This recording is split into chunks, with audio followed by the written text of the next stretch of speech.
Takže, pán tréner, máme za sebou prvý domáci zápas, vyhrali sme ho 4-3, diváci mohli vidieť hlavne v prvej tretine, dobrý hokej. Zhodnote nám ho vy, ako ste to videli zo striedačky.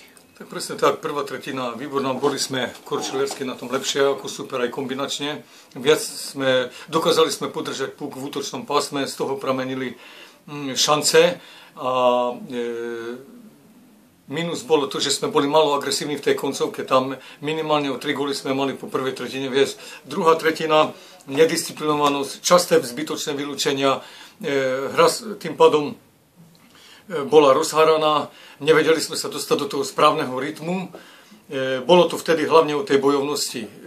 V tretej tretine určite tých posledných záverečných 10 minút sme boli opäť lepším tímom.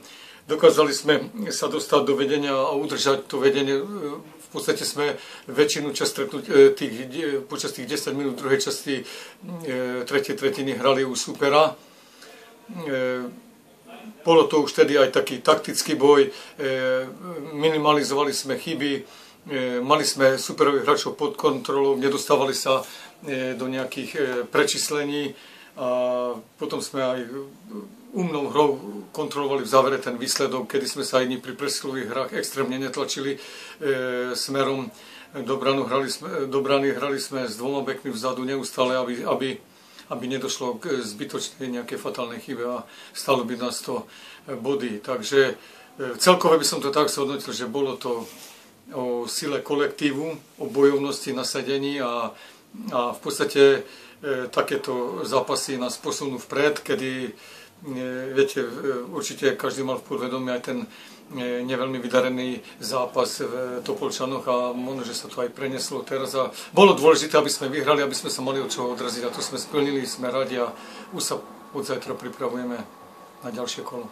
Ešte asi taká vec, zápas Mareka Urama, krásny druhý gól v oslabení, ktorým vyrovnával.